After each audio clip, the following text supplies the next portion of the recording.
Olá pessoal, tudo bem com vocês? Vamos para mais uma das nossas aulas do curso Fisiologia Aplicada. Espero que vocês estejam aproveitando muito esse curso, pois é um curso que eu estou realizando com muito carinho e dedicação, tá? Já peguem os seus materiais, já peguem sua caneta, seu lápis, para que na medida da nossa discussão vocês realizem as anotações pertinentes, tá bom? Bom, vamos para o slide então, que é o que nos interessa, não é mesmo? Bom, pessoal, então a nossa aula de hoje é referente ao problema 2, fechamento 1, né? Ao longo dessa discussão, vocês vão perceber que este tema é um tema muito técnico, pessoal, no sentido de que vocês verão muita forma, muitos termos, muitas fórmulas, muitos termos. Então, é algo muito técnico, muito direto. Vocês têm mais é que aceitar, sabe? Obviamente, eu vou demonstrar para vocês, para que vocês entendam ao invés de decorar. Porém, na medida do estudo, vocês vão ver que é mais aceitar mesmo nesse caso. Não tem tanta, assim, nossa, mas sabe, não tem, igual na parte de cardiovascular, que nós explicamos o mecanismo de contração do coração, na parte do sistema nervoso autônomo, não é? Aqui é muito direto. É porque acontece assim, né? Beleza. Antes de mais nada, nosso curso Fisiologia Aplicada, ministrado por mim mesmo, a referência minha, meu querido amigo Gaiton, né, parceiro, direto, troco ideia com ele. E vamos então para o nosso objetivo de estudo. Características. O nosso primeiro objetivo de hoje são as características dos vasos sanguíneos. Vamos lá. A circulação, pessoal, ela é subdividida, como vocês bem sabem, em vasos maiores, né, vasos centrais, e vasos menores, vasos periféricos. Dentro dos vasos maiores, nós temos os vasos maiores que saem do coração e os vasos maiores que chegam no coração.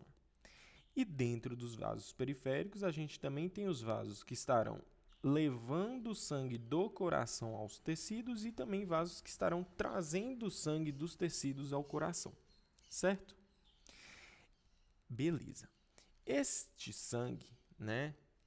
Esta circulação é subdividida, como nós já mencionamos, em grande circulação e pequena circulação. Isso a gente já trabalhou em outras aulas, né? Mas, para recapitular, o que seria, então, essa grande circulação?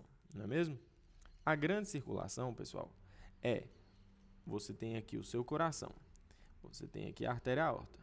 A grande circulação é todo o trajeto que o sangue faz do ventrículo esquerdo para a artéria aorta, para os tecidos, dos tecidos ele retorna e cai no átrio direito. Então, isso é grande circulação, também chamada de circulação sistêmica.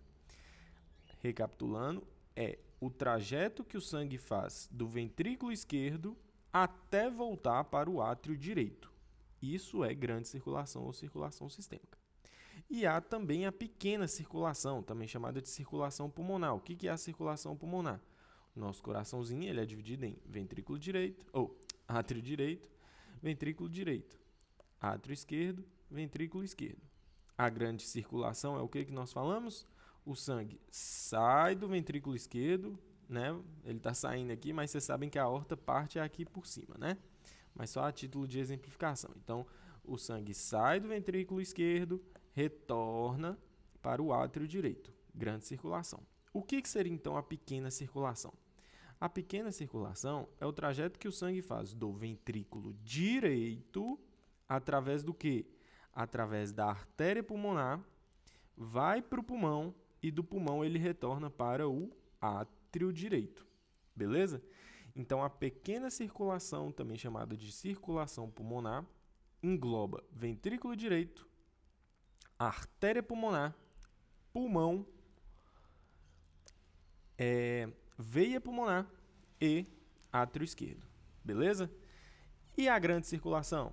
Aí, pessoal, é que entra esse objetivo de estudo nosso de hoje. A grande circulação é a circulação que nós iremos analisar hoje, porque veja bem, a grande circulação ela é composta por ventrículo esquerdo, artéria aorta, arteríola, meta-arteríola, capilar sanguíneo, né? Vênula, veia pulmonar e chegamos no átrio direito. Entenderam? Então, a circulação sistêmica engloba a maioria dos vasos do nosso corpo, né? Como nós vamos falar na aula a respeito dos volumes, volumes em cada compartimento corpóreo, tá? Nesse sentido, o que eu queria que vocês compreendessem? Eu queria que vocês compreendessem o que é essa circulação, né? Para que a partir de então a gente compreenda os vasos presentes nessa circulação, certo? Então, beleza. Quais são os vasos que estão presentes? Como nós bem salientamos, os principais vasos serão as artérias elásticas, as artérias musculares, as arteríolas. Após as arteríolas, existem as meta-arteríolas, né? Depois das meta-arteríolas, existem os esfíncteres pré-capilares e depois nós temos os famigerados capilares. Todo esse sistema aqui, pessoal, ó, o esqueminha está mostrando. Ventrículo esquerdo, artéria aorta, ó, o sangue está sendo levado para os tecidos. Então, esse é um sangue arterial, um sangue oxigenado. Sangue arterial é sangue oxigenado. Todo o sangue que sai do ventrículo esquerdo e vai para a artéria aorta é um sangue arterial, né? Um sangue oxigenado. Então, beleza. Então, todo esse sisteminha aqui, ó, de artérias, arteríolas, meta-arteríolas, esfíncteres pré-capilares e capilares fazem parte do sistema arterial. Então, esse sistema está levando o sangue ao tecido. Levou o sangue ao tecido, aqui o nosso capilarzinho, ó, levou o sangue ao tecido, realizou troca de nutrientes com o tecido, né? Esse sangue agora se torna um sangue venoso, passando para o sistema venoso de transmissão sanguínea. E aí, no sistema venoso, nós temos as vênulas, veias de tamanho médio e grandes veias. O que esse sistema venoso faz? Pega o sangue do tecido, olha aqui, realizou a troca no tecido, pega esse sangue que realizou a troca e volta ele para o coração, né? Transporta o sangue do tecido, o sangue venoso, o sangue com baixo teor de oxigênio e alto teor de gás carbônico, né, dióxido de carbono, para o nosso átrio direito. Para que ele faz isso? Para que esse sangue do átrio direito vá para o ventrículo direito, escoe através aqui a nossa artéria pulmonar, que tem a artéria pulmonar esquerda, a artéria pulmonar direita. Daqui vai para o pulmão, né, vai para o nosso pulmãozão, para que o pulmão oxigene esse sangue. Do pulmão, esse sangue retorna através da veia pulmonar para o átrio esquerdo. Do átrio esquerdo, esse sangue cai para o ventrículo esquerdo e depois recomeça todo o processo de transporte sanguíneo para os tecidos. Então, a circulação ela é importante para que o corpo garanta que sempre nós teremos a renovação sanguínea, para que nós sempre tenhamos sangue arterial abastecendo os tecidos, sangue venoso retornando para ser oxigenado, para que ele seja transformado novamente em sangue arterial, para que ele retorne a abastecer os tecidos. Então, é isso que é a circulação, né? Dentro desse sistema, nós temos esses vasos sanguíneos e esses vasos sanguíneos terão algumas diferenças estruturais, né? Como assim? Esses vasos, né, melhor dizendo, eles têm 3 principais camadas, que são a túnica íntima, a túnica média e a túnica externa. A túnica íntima, pessoal, ó, ela está em contato íntimo com o endotélio, tá? A túnica média é a camada responsável pela musculatura. Então, é ali que está presente a musculatura, o músculo liso, que nós tanto falamos que existem nos vasos sanguíneos. E a túnica externa é uma túnica repleta de fibras elásticas e colágeno, tá? Ela confere elasticidade aos vasos sanguíneos, tá bom? Mas como vocês podem ver, Alguns vasos possuem uma característica predominante, outros, né? As artérias elásticas... Opa, perdão. Deixa eu retornar aqui. Vamos lá. As artérias elásticas, pessoal, aqui, ó, as artérias elásticas, elas possuem todas as 3 camadas bem desenvolvidas, tá? Incluindo uma camada extra, que é a membrana elástica interna. Então, as artérias elásticas são os maiores vasos sanguíneos do nosso corpo em termos de espessura das suas camadas, tá? São vasos muito resistentes, como exemplo, a artéria aorta, a artéria pulmonar, são vasos sanguíneos de sangue arterial centrais. E eles precisam ter essa camada bem desenvolvida. Para quê? Para suportar a grande pressão que eles são submetidos constantemente. Veja, a artéria aorta ela trabalha com pressões de 120, né? Em casos de coração insuficiente, 160, beleza? De um hipertenso, né? Então, elas precisam suportar uma pressão grande. Por isso, elas precisam ter os folhetos bem desenvolvidos. As artérias musculares, pessoal, elas já são artérias que estão relacionadas principalmente a levar sangue para os órgãos internos, veja bem, órgãos internos, bem como a musculatura esquelética. Então, elas são artérias que também precisarão de uma pressão, elas também sofrerão com uma pressão considerável no seu interior, mas nem se compara às artérias elásticas que são centrais. Por isso, vocês percebem que aqui, tanto a túnica íntima quanto a túnica externa dessas artérias não são tão desenvolvidas quanto das artérias centrais. A túnica média permanece bem desenvolvida. Já nas arteríolas, pessoal, olha só, as arteríolas, por sua vez, o que são as arteríolas? As arteríolas é o ponto de contato entre as artérias com os capilares, né? Vamos esquecer por um momento que eu falei para vocês que aqui existe, né, abaixo de arteríola, a gente teria aqui o nosso quadradinho com quem? Deixa eu escrever aqui para que vocês não se esqueçam, né? Abaixo de arteríola, a gente teria aqui ainda as chamadas meta-arteríola e abaixo ainda da meta-arteríola, antes dos capilares, a gente teria o esfíncter pré-capilar, né? Beleza, mas vamos esquecer esses dois elementos por um instante. As arteríolas, pessoal, como eu estou dizendo para vocês, elas fazem o contato das artérias que suportam grande pressão com os capilares, que são os responsáveis por fazer troca de nutrientes, troca sanguínea com os tecidos. Veja bem, se os capilares fazem troca de nutrientes, eles precisam ter uma membrana bem fina para que os nutrientes passem pela sua membrana. Com isso, eles não suportam altas pressões, muito pelo contrário. Eles são projetados, né, para não suportar alta pressão, porque qualquer pressão extra gera extravasamento sanguíneo.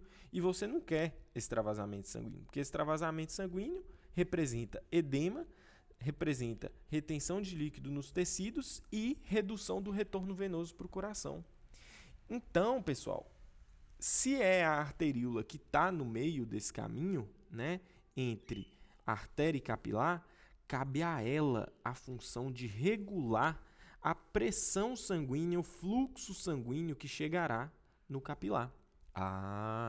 Se é essa a função dela, o que ela precisa ter muito bem desenvolvido? Ela precisa, pessoal, ter células do músculo liso bem desenvolvido. Então, a característica da arteríola é a presença apenas da túnica média, né, como vocês podem ver aqui, na qual estará o músculo liso que nós já falamos, com 1 ou 2 camadas de músculo liso, certo? Além do endotélio. Todo vaso sanguíneo tem endotélio, tá?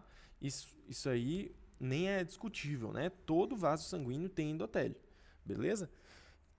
E todo vaso sanguíneo tem membrana basal. Então, isso aí a gente não precisa discutir. O que a gente precisa discutir é o extra, além disso, né? Beleza. Então, a característica predominante das arteríolas é ter uma túnica média bem desenvolvida. para fazer a função de regulação da pressão sanguínea que chega nos capilares. Show de bola! Já os capilares, pessoal, como nós já adiantamos, são células de troca de nutrientes entre sangue e tecido, né? Então, o sangue está aqui, ó, no interiorzinho do capilar, ele vai sair desse capilar em direção aos tecidos. E para que isso seja possível, a membrana desse capilar tem que ser fina e a membrana desse capilar tem que apresentar estruturas que permitam a troca gasosa. É nesse contexto que entram os famigerados poros na membrana capilar. Então, a membrana capilar, as células endoteliais desse capilar terão poros na sua membrana, que a gente vai abordar eles mais detalhadamente um pouco mais para frente na aula de hoje. Mas nesse primeiro momento eu quero que vocês já se familiarizem com esses conceitos, tá bom? Então, o capilar, por sua vez, ele vai possuir apenas células endoteliais e uma membrana basal. Ele não terá essas túnicas que nós mencionamos aqui anteriormente, tá bom? Finalizamos a parte do sangue arterial, vamos passar agora para o sangue venoso. As vênulas é o primeiro vaso sanguíneo em contato com os capilares. Então, são os primeiros vasos a retornar com esse sangue venoso. As vênulas, pessoal, elas terão apenas uma túnica externa e um endotélio de revestimento, tá? Então, por que elas têm a túnica externa? Porque a túnica externa confere dureza com elasticidade. Por quê? Fibras elásticas, elasticidade, colágeno, sustentação, né? Na realidade, não é nem dureza, não. É sustentação do tecido com elasticidade, né? Resistência, melhor dizendo, com elasticidade. Então, fibras elásticas que estão presentes na túnica externa, elasticidade, colágeno, resistência ao tecido. Beleza? Beleza. Já as veias, pessoal, de tamanho médio, além da túnica externa bem desenvolvida, elas também terão a túnica média e a túnica íntima, tá bom? E as grandes veias também terão túnica externa, média e interna, íntima, né?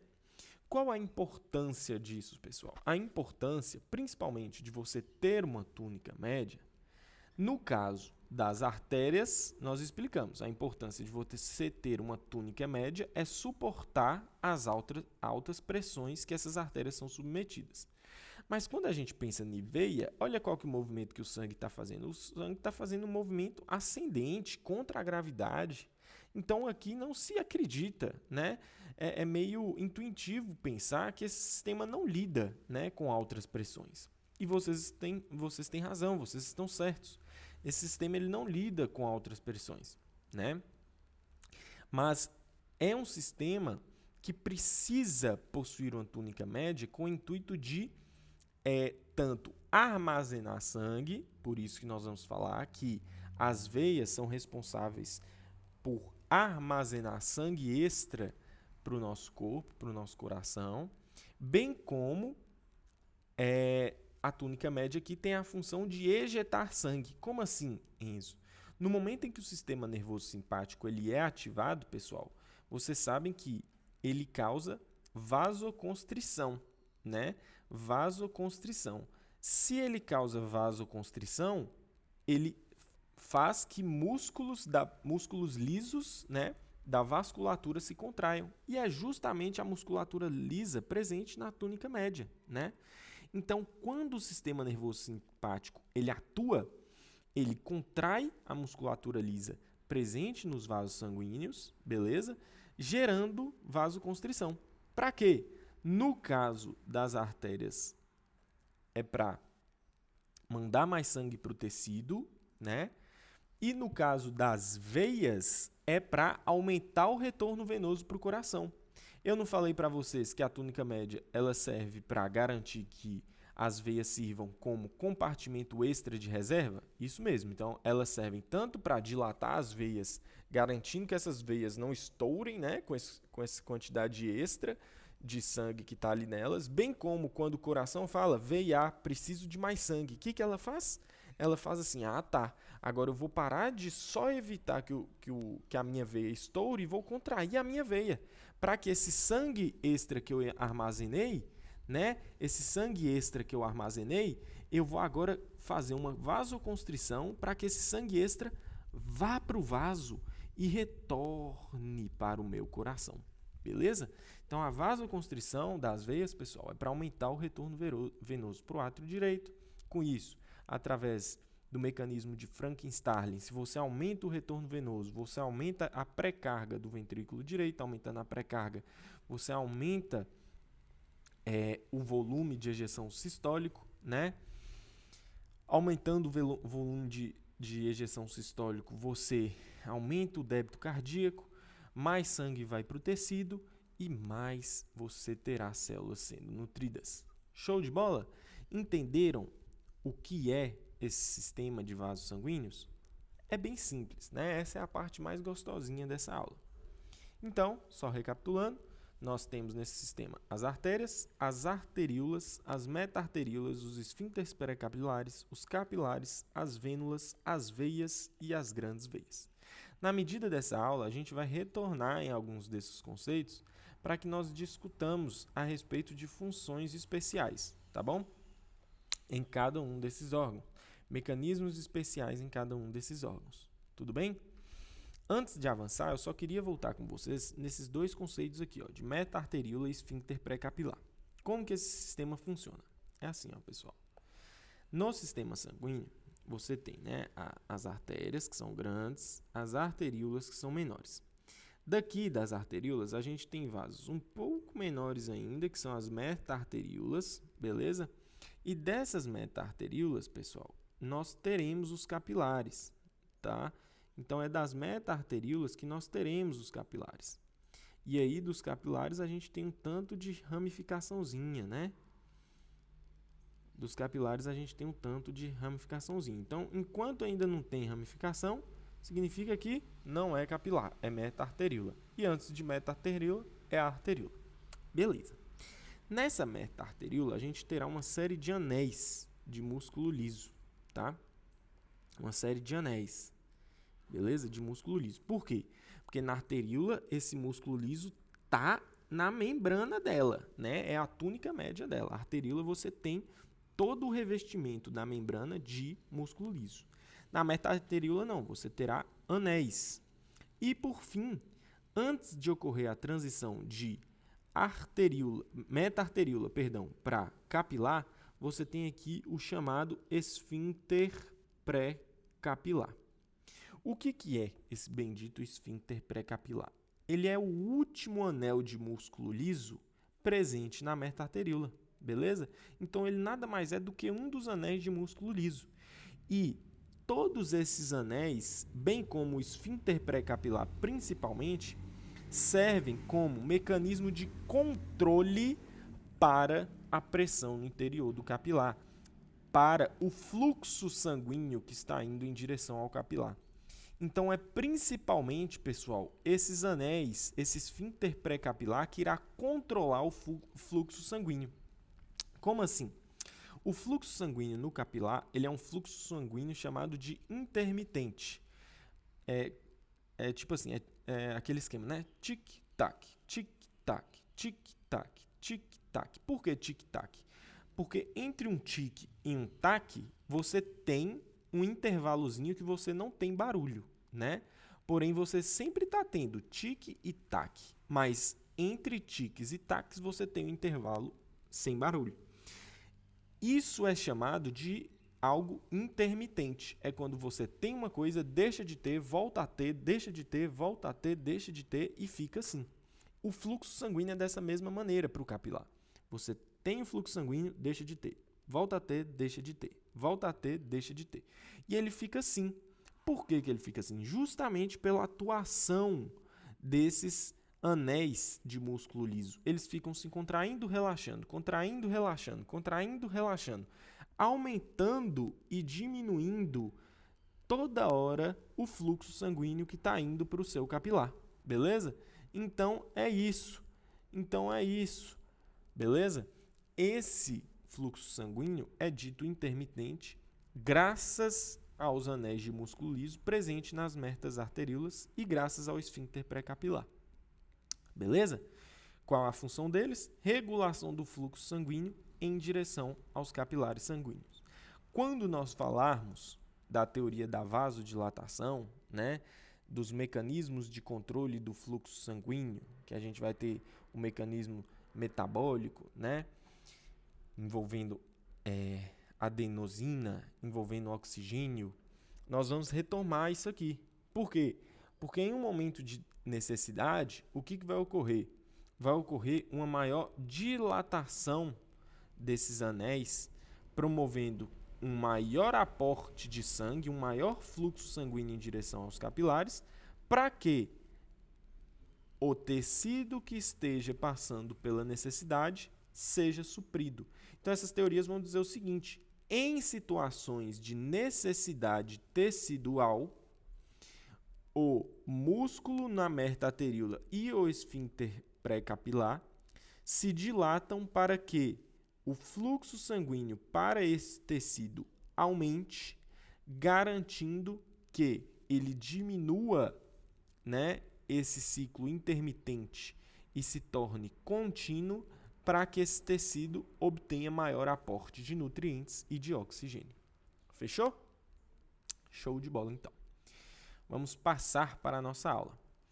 Então, nós já explicamos, né, toda a circulação, falamos, né, da grande circulação, também chamada de circulação sistêmica, falamos também da pequena circulação, que é chamada de circulação pulmonar, não é?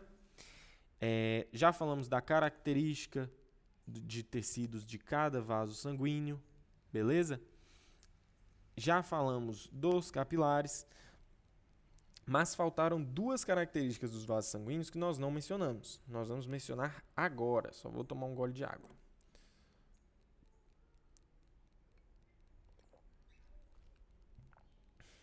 Vamos lá. Quais características são essas?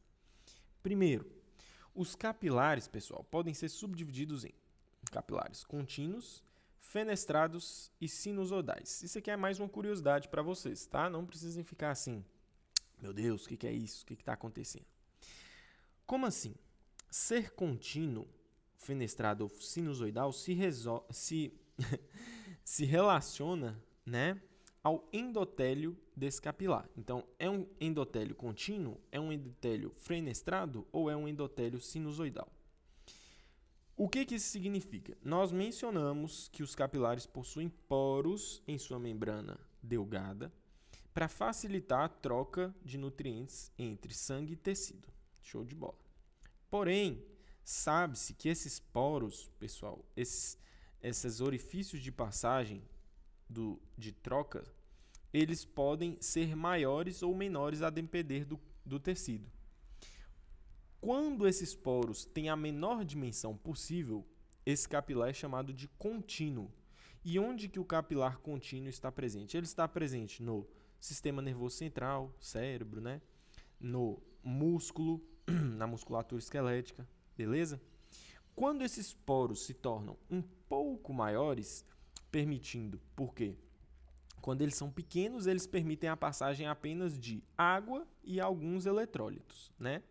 Quando eles se tornam um pouco maiores, pessoal, as proteínas e outros nutrientes já começam a passar um pouco mais. Já começam a ter certa...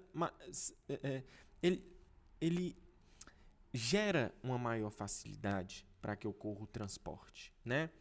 E quando nós pensamos em transporte facilitado, quais são os órgãos que vêm à nossa mente automaticamente? Vem à nossa mente, por exemplo, o intestino, né, pessoal? Veja bem, o estômago, o intestino, ele possui endotélio, no qual vai ocorrer a absorção, né, de nutrientes. Então, o endotélio dos vasos ali presentes precisa ser um pouquinho maior. Ele não precisa ser tão seletivo. Por que no sistema nervoso central ele é contínuo? Porque o sistema nervoso central não quer que nada de tóxico entre nele. Por que no músculo é contínuo? Porque o músculo não quer de forma alguma perder proteína. Porém, aqui no intestino, você quer que a maioria das coisas que você esteja consumindo seja absorvida pelo corpo. Então, é por isso que no intestino você tem um capilar fenestrado, né? Além do intestino, o sistema renal, O sistema renal é o grande responsável por realizar a filtração do sangue. Então você tem que filtrar uma maior gama de moléculas. É por isso que o capilar dos rins também é fenestrado. Então aqui a gente tem o intestino, né? Os rins, algumas glândulas, né? Que precisam secretar substâncias. Show de bola. E o sinusoidal? O sinusoidal é o maior dos poros que pode existir. São poros tão grandes que esses sim permitem a passagem efetiva de proteínas, né? Então são órgãos que não estão importando, se estão perdendo proteína, ou seja lá o que estejam perdendo, né? Qual é um órgão que quando a gente pensa assim, esse órgão não quer saber de nada, ele libera tudo mesmo? Qual órgão que vem na cabeça de vocês? Na minha cabeça só consegue vir né, a imagem do fígado, né? Então os capilares sinusoidais hepáticos, né, do sistema porta, do sistema que é responsável por realizar como se fosse um sistema detox mesmo, né, que vai tirar a toxicidade ao mesmo tempo em que manda o que é importante para o organismo. Então ele precisa que os capilares sejam grandes para fazer isso. Né? Ele precisa que os poros capilares sejam grandes para ele poder fazer isso. Então, onde que a gente tem esse capilar sinusoidal? No fígado, né? Onde mais? No baço, que também fica mandando linfonodo, células de defesa. Ele precisa de um poro grande para que macromoléculas passem, né? O que mais? Linfonodo não, pessoal, fica mandando linfócito, né? Macrófago, neutrófilo segmentado, beleza? Mastócito, todas as células de defesa. O que mais? Medula óssea, beleza? Então, são órgãos que secretam muito, eles precisam ter esse capilar dessa forma. Show de bola? Isso aqui é só mais uma curiosidade para vocês. Além disso, pessoal, outra característica importante que eu quero dizer para vocês é em relação às veias. As veias, pessoal, elas possuem sua estrutura, isso aqui a gente vai abordar mais para frente novamente. As veias possuem sua estrutura, as chamadas válvulas. Vocês estão vendo aqui, ó, bem pituchinho. O que são essas válvulas, pessoal? Como a gente mencionou, as veias estão pegando o sangue no tecido e levando até o coração. Ó. Então, é um sistema de condução que funciona contra a gravidade. É nesse contexto que as válvulas entram. Como assim? Você tem na veia válvulas que gerarão o fechamento desse sistema para evitar que o sangue retorne. Então, você encheu, ó, vamos dividir aqui em vários pedaçozinhos. E cada um desses pedaços vai ter válvulas. Para que a válvula serve? O sangue está vindo aqui. O sangue encheu esse fragmentozinho aqui, essa válvula vai e fecha. Aí esse sangue que está aqui, ó, ele é empurrado para cima e enche esse pedacinho de cima. Automaticamente essa válvula aqui de baixo vem e fecha. Depois esse sangue que está aqui, ele sobe para esse quadradinho aqui e enche esse quadradinho. Essa válvula que está aqui, né, vem e fecha também. Então, é um sistema que foi desenvolvido pelo nosso corpo para evitar que o sangue desça após uma determinada porção do sistema venoso seja preenchida com sangue. Certo? Então, isso aumenta o retorno venoso, aumenta a eficiência do retorno venoso, né? Porque já pensou se você dependesse de todo o sistema venoso ser comprimido simultaneamente para que o sangue retornasse para o átrio? Isso não ia acontecer, porque a gente não consegue contrair toda a musculatura do corpo para que o sangue volte imediatamente. Primeiro você contrai a panturrilha, depois você contrai a coxa, depois você contrai o abdômen, e assim esse sangue vai subindo e fluindo através da árvore venosa, tá bom? Do sistema venoso. Fechou? Então é para isso que servem essas famosas válvulas, pessoal. Evitar que o sangue desça no sistema. E nós já adiantamos. Esse sangue ele vai subir tanto através do sistema nervoso simpático, que eu falei, que quando é ativado ele ativa essa musculatura lisa, contrai e aumenta o retorno venoso, mas também através do quê? Do sistema muscular. O sistema muscular funciona como bomba venosa. Cada vez que nós contraímos um músculo, esse músculo comprime os vasos que estão ao seu redor, principalmente as veias, né? E ao comprimir as veias que estão ao seu redor, esse músculo gera uma impulsão do sangue no sentido ascendente. E aí, cada vez que você comprime, né, a musculatura, esse sangue sobe cada vez mais, até que chega no átrio direito para reiniciar todo o ciclo. Então, a musculatura serve como bomba venosa. Fechou? Show de bola. Olha o tanto de conceito bacana que a gente falou em 2 imagens, né, pessoal? Mas vamos dar sequência, porque a gente ainda tem 37 slides, né? Bom, a título de curiosidade, eu trouxe aqui para vocês também os volumes, tá? Dentro de cada compartimento corpóreo. Só mais um gole d'água aqui. Vamos lá, então. O nosso sistema corpóreo ele é subdividido, né? Nesse sentido, o que são essas subdivisões? São os órgãos, né? São os vasos sanguíneos. Por quê? Cada uma das partes do nosso sistema vascular vai ter em seu interior sempre uma quantidade de sangue, né? Sempre vai ter sangue nas nossas partes do corpo. Sempre na artéria aorta tem sangue, né? Sempre no seu músculo tem sangue. Sempre no seu intestino tem sangue.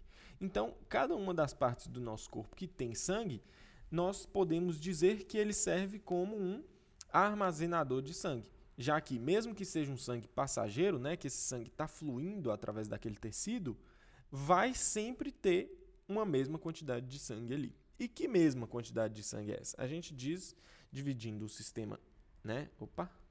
Dividindo o sistema em 100%, o que o Guyton traz para nós? O Guyton traz que, dividindo o sistema em 100%, 84% desse sangue está na circulação sistêmica, né? Então nos nossos órgãos, nos vasos sanguíneos e etc. Ou seja, na grande circulação, né? 7% desse sangue está dentro do coração e os 9% de sangue restantes estão onde? Estão no pulmão. Beleza? Então, a pequena circulação, pessoal, que nós mencionamos, abarca só 9% do volume total de sangue que circula no nosso corpo. 91% desse sangue faz parte da grande circulação, tá bom? Show de bola. Mas, detalhando um pouco mais, olha o trajeto que esse sangue faz da grande circulação. Átrio esquerdo, né? Vindo do pulmão, ventrículo esquerdo. Átrio esquerdo passa pela válvula mitral, vai para o ventrículo esquerdo. Tem todo o processo do ciclo cardíaco que nós já mencionamos. Esse ventrículo se contrai até passar a pressão da válvula aórtica, abre a válvula aórtica, gerando então o início da sístole. Na realidade, a sístole já começou, né? Aqui teve contração isovolumétrica, ejeção rápida. Então, início da ejeção rápida. Foi ejetado pela aorta. Da aorta, ele é distribuído através dos tecidos. 15% desse sangue vai para o cérebro, 5% para a circulação coronariana, que é a circulação do próprio coração, né? Como assim? No coração, a gente tem o sistema circulatório próprio dele, né? Aqui não vai dar para vocês verem, mas isso vocês já viram com certeza em anatomia.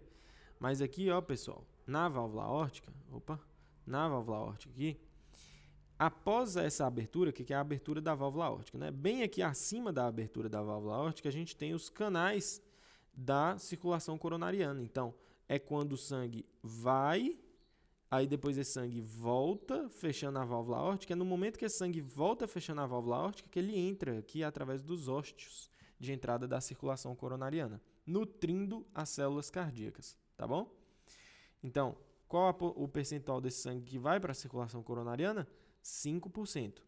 E para a circulação renal, 25%, gastrointestinal, 25%, músculo esquelético, 25% e pele, 5%. Depois, pessoal, então esse sangue foi pela aorta, foi pelas artérias, foi para os arteríolas, foi para os capilares, volta pelas vênulas, chega nas veias e aí todo esse sistema, né, volta para o coração através de que veia? A veia cava, né? A veia cava inferior, que traz o sangue de toda a porção inferior do corpo, e a veia cava superior, que leva o sangue da cabeça para o coração.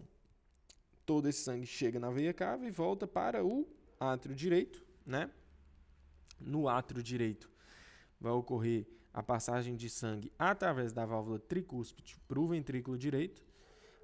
Do ventrículo direito, ele manda sangue para o pulmão através da válvula pulmonar. Essa artéria pulmonar vai ter, nesse momento, 100% do sangue que volta para os pulmões. Show de bola? E aí, através da veia pulmonar, todo o sangue volta para o ventrículo esquerdo e todo o processo recomeça. Fechou, pessoal? Então, isso aqui nada mais é do que a demonstração, né, do circuito do sistema cardiovascular. Fechou? Show de bola, então. Beleza. Eu tô com uma dúvida. Será se esse brilho ficar baixo? Eu vou falar isso aqui para que eu não me esqueça de verificar, tá? Será se esse brilho fica baixo aqui para mim? A tela fica escura para vocês também? É uma coisa a se pensar, viu? Eu vou deixar aqui nessa quantidade, porque para mim tá ok e eu imagino que para vocês não esteja ruim também. Ao final da aula eu vou verificar isso, porque de repente eu tô abaixando meu brilho aqui e tá diminuindo o brilho para vocês aí também, não dá certo, né, galera? Mas vamos dar continuidade à nossa aula então. Bebam água, viu, pessoal? Água é vida. Entenderam todo o circuito da circulação? É isso, tá? Bom, nesse momento nós damos início então àquilo que eu falei para vocês, que é uma linguagem muito técnica, muito direta, que são termos que vocês vão precisar entender, né? Mas não é nenhum bicho de 7 cabeças, não. O Guyton traz todas essas informações que eu falei aqui para vocês em mais de 100 páginas, né? Talvez até mais, não lembro certinho quanto que deu a quantidade de páginas que eu li, mas é página com borra. E são informações que a gente consegue sucintá-las, né? Resumi-las em uma aula aqui que vocês vão ver. Vai sair show de bola sem todas aquelas voltas que o Guyton dá. Nesse momento, eu posso criticar o meu amigo Guyton, tá? Eu não critico o Guytonzão, mas nesse momento eu posso, porque nesse momento acredito que ele foi muito prolixo e tudo mais. E aí quem pega assusta, fala assim, meu Deus, para onde que eu vou? E vocês vão para o rumo que eu vou mostrar aqui. Fechou? Vamos lá. O primeiro conceito que o nosso querido Guyton traz para nós é a respeito da velocidade do fluxo sanguíneo, né? Velocidade, faltou acrescentar aqui, né?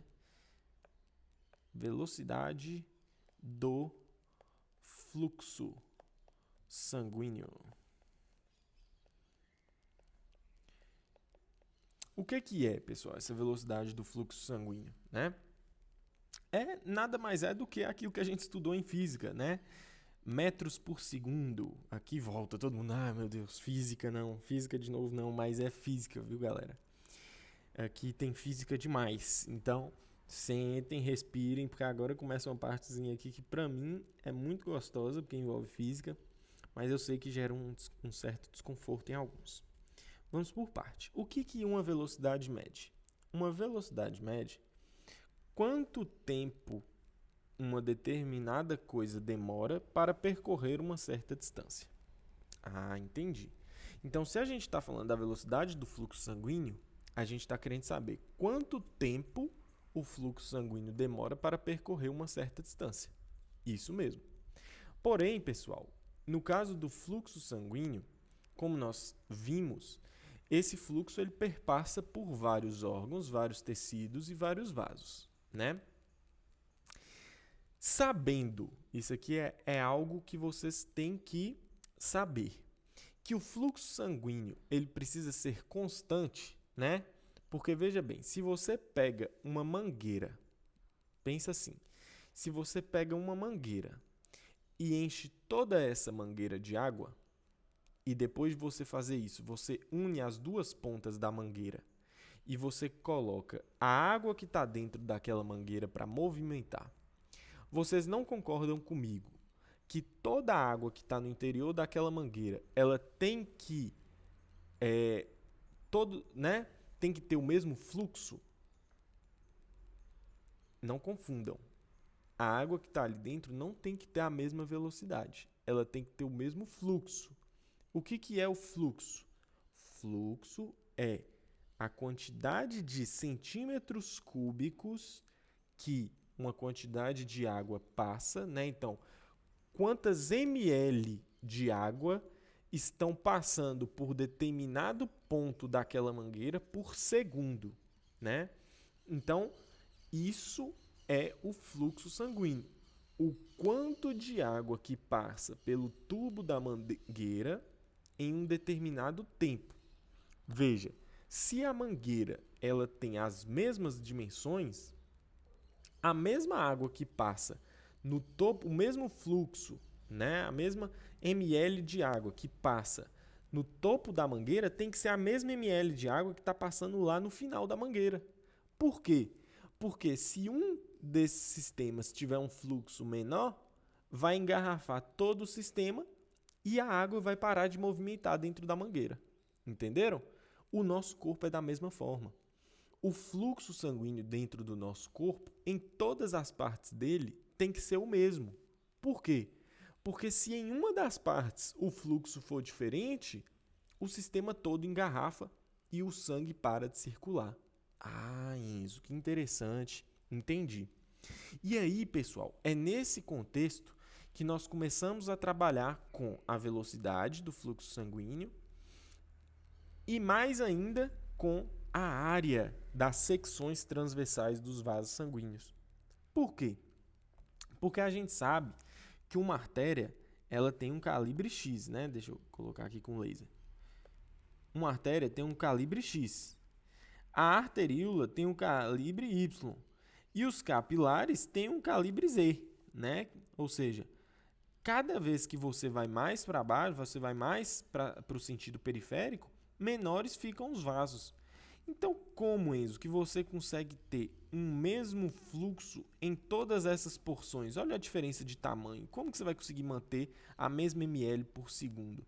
É aí que entra, pessoal, a velocidade.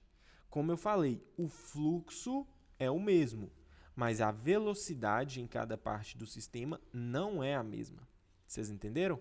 A velocidade ela vai compensar a diferença de calibre entre os vasos. O que é a diferença de calibre? Nada mais é do que a área da secção transversal. O que é a secção transversal? É quando você pega um vaso aqui, ó, e gera um corte nele. Quando você gera esse corte, você vai ter a secção transversal, né?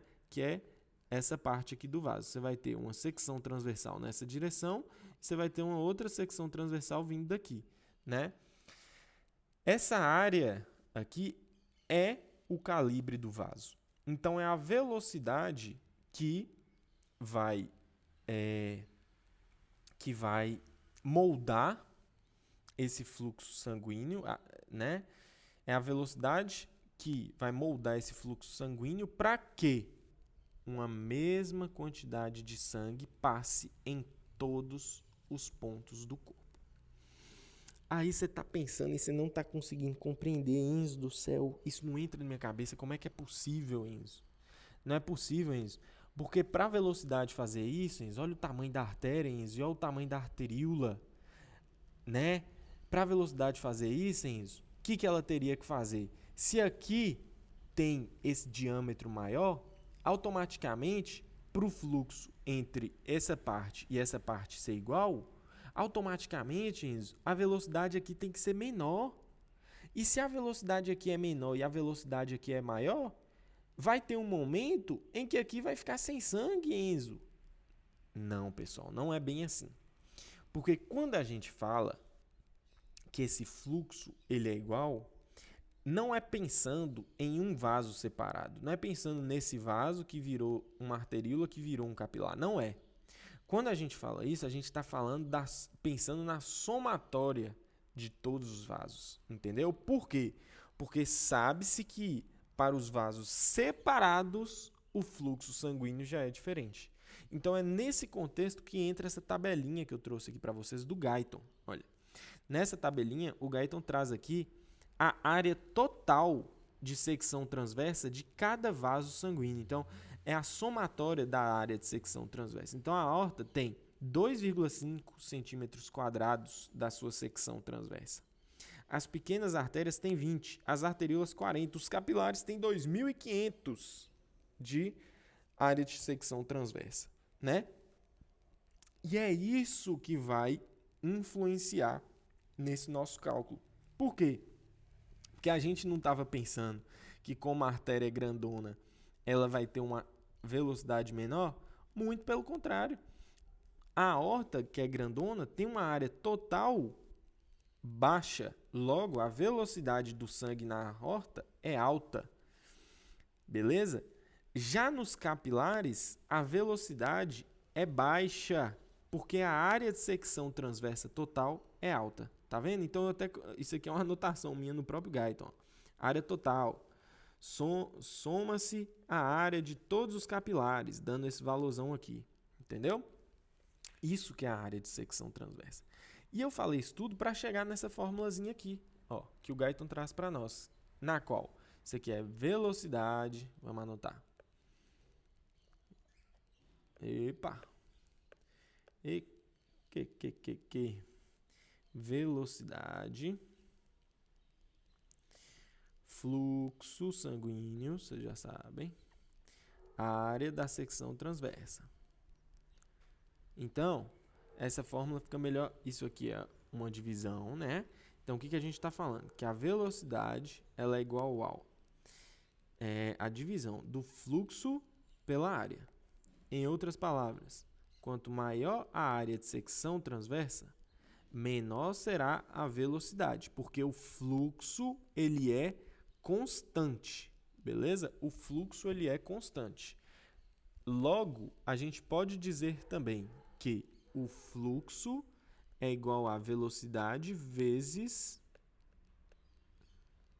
a área, beleza? Como assim? Aqui a gente entende que quanto maior a área, menor precisa ser a velocidade para que o fluxo se mantenha igual. Quanto maior a velocidade, menor deverá ser a área para que o fluxo se mantenha igual.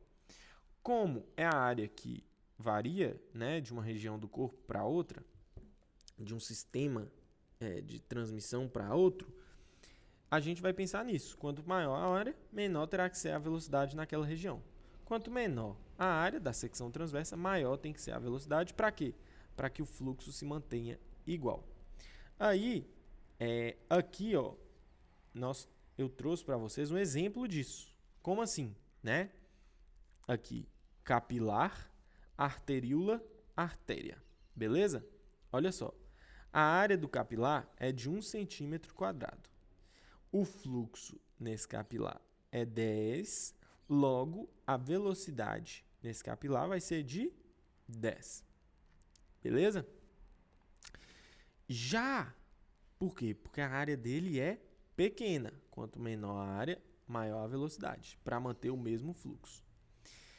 Já no caso da arteríola, a arteríola tem 10 centímetros de diâmetro. Logo, o fluxo nela vai ser constante de 10, então a velocidade tem que ser baixa, 1. Nas grandes artérias, maior ainda, o fluxo se mantém, a velocidade tem que ser menor. Só que isso aqui, pessoal, é o que eu falei para vocês. É no caso de você pensar num vaso isolado. Seria esse caso aqui, ó. Uma coisa virando outra coisa. Aí sim, você pode usar essa relação de dizer que a velocidade na artéria vai ser menor do que a velocidade... a velocidade na artéria vai ser menor que a velocidade no capilar, né? Porém, no caso do todo, né, no caso se você somar todas as áreas de secção transversa do corpo, essa lógica aqui não se mantém, tá? No caso de você somar todas as áreas do corpo, ocorre o inverso, porque a área de secção transversa da aorta fica menor do que a área total dos capilares. Logo, a velocidade de sangue na aorta, em comparação com a velocidade de sangue na área total dos capilares, ela vai ser superior, entendeu? Mas se a gente pensa em cada sistema, aí não. Aí é que entra a jogada, porque a aorta a gente só tem uma, né? A gente só tem uma aorta. Logo, a velocidade nela, vamos supor que a velocidade na aorta, ela é ela vai ser baseada, por exemplo, nesses 2,5, né? Então, quando você pega aqui, ó, essa horta, aqui vai ser 2,5. Porém, quando a gente pensa no capilar, o que aconteceu? O capilar não ramificou, aí a gente foi e calculou a velocidade para a somatória de todos esses capilares, né? É a velocidade que está ocorrendo juntando a área de todos os capilares. Mas aí, pessoal, o que ocorre? Se você pega a área só de um capilar, a velocidade nele vai ter que ser maior do que a velocidade na horta, porque aí já é o sistema isolado, vocês entenderam? Porque senão a horta gigantona vai manter a sua velocidade lá x, e aí nesse capilar aqui, a velocidade não vai conseguir mandar o sangue necessário para fora do corpo. Entenderam? É um pouco confuso, mas eu só quero que vocês guardem o seguinte. Se a gente pensa no sistema isolado, vocês vão levar em consideração essa imagem aqui. E o que vocês vão levar em consideração? Quanto maior a área, menor a velocidade do fluxo sanguíneo naquele local, já que o fluxo é constante. Então, na horta, você tem uma maior área, logo a velocidade na horta é menor em comparação ao capilar, que tem menor área, logo a velocidade no capilar precisa ser maior. Sistema isolado. No todo, pensando na somatória de todas as áreas do corpo, ocorre uma inversão dessa regra. Como assim? Você vai ter no todo do corpo uma velocidade na aorta superior ao do sistema capilar total, já que o sistema capilar total tem uma área de secção transversa muito superior à da aorta.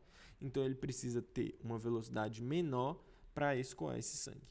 Show de bola? Beleza. E aí, pessoal, eu trouxe aqui para vocês, olha,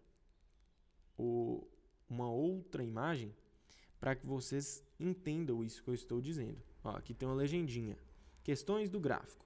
A velocidade do fluxo é direta ou inversamente proporcional à área de secção transversal, né? A velocidade do fluxo é inversamente proporcional à área de secção transversal, como eu já falei. Qual o efeito de mudar somente a área de secção transversal sobre a taxa de fluxo? Se você aumenta a área, você... somente da área de secção transversal sobre a taxa de fluxo. Não vai mudar o fluxo, porque o fluxo ele é constante, beleza? Se você muda a área, o fluxo se mantém. Se você muda a área, o que vai ocorrer é só uma alteração da velocidade do fluxo, mas o fluxo em si se mantém constante, como eu falei para vocês. Aí eu trouxe aqui, ó, uma imagem com a demonstração gráfica do que eu falei. Área de secção transversa total, né? E aqui está a região onde está ocorrendo. A aorta, artérias, arteríolas, capilares, vênulas, veias, cavas. A área de secção transversa total é maior no capilar do que na aorta, certo? Com isso, se velocidade é igual fluxo sobre área, o fluxo é constante e no capilar você tem uma maior área, automaticamente você tem que ter uma menor velocidade. E é isso que a gente vê no gráfico. O capilar tem a maior área de secção transversa total. Logo, o capilar tem a menor velocidade de fluxo. A artéria tem uma menor área de secção transversa. Veja bem, ó, a área de secção transversa da aorta. Logo, a velocidade do fluxo tem que ser maior para compensar. Aqui, ó, velocidade do fluxo sanguíneo e aqui a área de secção transversa total. Se a área de secção transversa é menor, a velocidade do fluxo sanguíneo tem que ser maior. Se a área de secção transversa é maior, a velocidade tem que ser menor. Fechou? Isso aqui é pensando no todo. Quando a gente pensa no isolado, o que ocorre é isso aqui. Fechou, galera? Vou apagar essa formulazinha aqui para não atrapalhar a visão do gráfico de vocês. Fechou? Vou anotar ela aqui no cantinho. Esse aqui, ó, fluxo é igual a velocidade vezes a área. Então, quanto maior a área, menor a velocidade. Anotei no lugar errado. Quanto maior a área, menor a velocidade. Quanto menor a área, maior a velocidade. Fechou? Show de bola. Não entendeu, galera? Para, respira, revisa, volta o vídeo, beleza? Para vocês não se perderem. Show? Vou parar a aula por aqui para a gente entrar nos fatores físicos da circulação sanguínea, tá bom? Só um instante.